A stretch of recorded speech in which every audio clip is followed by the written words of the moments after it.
ఓం శ్రీ హనుమతే నమః. మన భారతీయ సాంస్కృతిక వారసత్వంలో రామాయణం ఒక అద్భుతమైన ఇతిహాసం. ఈ ఇతిహాసంలో ఎన్నో పాత్రలు ఉన్న హనుమంతుడి పాత్ర మాత్రం అత్యంత గొప్పగా నిలుస్తుంది.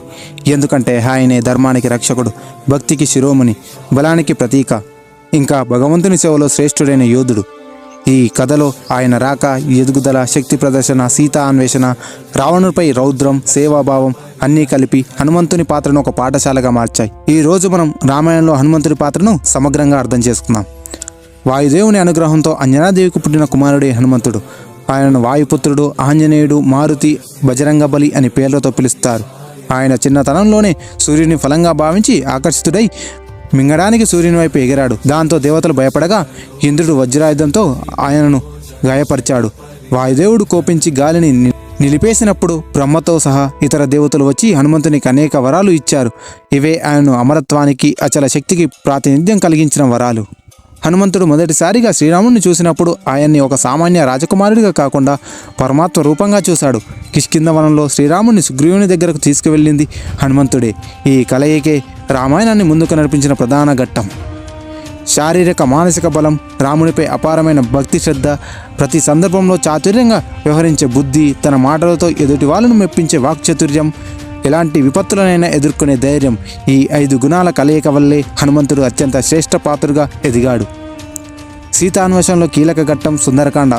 వానర సైన్యం 4 దిక్కులకు వెతకగా దక్షిణ దిశలో అంగదుడు, హనుమంతుడు తదితరులు ప్రయాణించారు. సముద్రాన్ని చూసి అందరూ ఆగిపోతే ఆ సమయంలో జాంబవంతుడు హనుమంతుడికి తన అసలైన శక్తిని గుర్తు చేశాడు. ఆ తరువాతి హనుమంతుడు తన శక్తిని వికసింపజేసి ఒకే ఒక దూకుతో లంకకు చేరాడు. ఇదే ఘట్టం సుందరకాండగా ప్రాచుర్యం పొందింది. ఎందుకంటే హనుమంతుడి కార్యం అందులో సుందరంగా ఉంది. ఆయన ఆత్మ, కార్యం, ఉద్దేశం అన్నీ సుందరంగా ఉన్నాయి. లంకకు చేరిన హనుమంతుడు అశోకవనంలో సీతాదేవిని దర్శించి ఆమెకు ధైర్యం చెప్పాడు. శ్రీరాముని ఉంగరాన్ని చూపించి రాముని ప్రేమ, బాధను తెలియజేశాడు. హనుమంతుడి మాటలతో సీతమ్మ గుండె కొంత తేలిక పడింది. ఇక్కడ హనుమంతుడి సంయమనం, సంస్కారం, గౌరవం అన్నీ స్పష్టంగా కనిపిస్తాయి. ఒక మహారాణి అయిన సీతమ్మ పట్ల ఆయన చూపిన భక్తి, గౌరవం ఆదర్శప్రాయంగా నిలుస్తుంది. హనుమంతుడు రావణుని సభలో ప్రవేశించి ధైర్యంగా రాముని శక్తి, ధర్మం గురించి వివరించి సీతాదేవిని తిరిగి పంపాలని సూచించాడు. రావణుడు కోపంతో అతని తోకకు నిప్పు అంటించండి అని ఆదేశించాడు. హనుమంతుడు తన తోకతో లంకానగరాన్ని దహనం చేస్తాడు. ఇది రావణుని అభిమానం మీద గట్టి దెబ్బ వేసింది. సీతాదేవిని చూసిన ఆనందంతో హనుమంతుడు రాముని వద్దకు తిరిగి వచ్చి ఆమె స్థితిని వివరించాడు. ఇది రాముడి లంకపై దండయాత్రకు ప్రారంభ కారణంగా మారింది. శ్రీరాముడు లంకపై దాడి చేసే సమయంలో హనుమంతుడు ప్రధాన వీరుడుగా నిలిచాడు. అంగదుడు, నీలుడు మొదలైన వారికి మార్గనిర్దేశం చేయడం, ఆకాశంలో గరుడుని తీసుకురావడం, లక్ష్మణుడి మూర్ఛకు సంజీవుని పర్వతాన్ని తీసుకురావడం, దశగ్రీవుని భయపెట్టేంత రీతిలో యుద్ధం చేయడం, ఇలాంటి ఎన్నో గొప్ప కార్యాలున్నాయి. హనుమంతుడి భక్తి ఎంతో గొప్పది. హనుమంతుడి జీవిత లక్ష్యం రాముని సేవ చేయడం. ఆయన్ని స్తబ్దం చేయగలిగేది ఒక రామాజ్ఞ మాత్రమే. శ్రీరాముని మకటాభిషేకానంతరం హనుమంతుడు ఏ కోరిక కోరలేదు. ఆయన కోరినది ఒకటే, రాముని కథలు ఎప్పటికీ వినాలి అనేది. ఇది ఆయన భక్తికి నిదర్శనం. శ్రీరాముడు వైకుంఠ ప్రాప్తి చేసినప్పుడు కూడా భూమిపై హనుమంతుడిని వదిలిపెట్టాడు. ఎందుకంటే భక్తులకు రక్షణగా ఉండాలని, ధర్మాన్ని నిలబెట్టాలని. అందుకే హనుమంతుడు చిరంజీవుడు.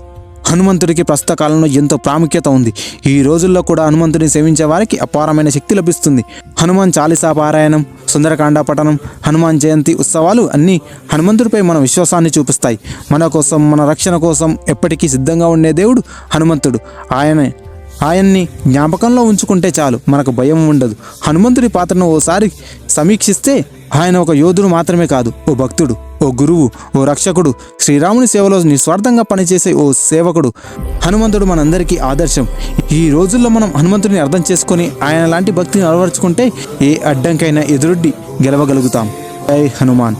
ఇలాంటి మరిన్ని మైథలాజికల్ స్టోరీస్ కోసం వీడియోని లైక్ చేసి ఛానల్ సబ్స్క్రైబ్ చేసుకోండి. నెక్స్ట్ వీడియోతో మళ్ళీ కలుద్దాం.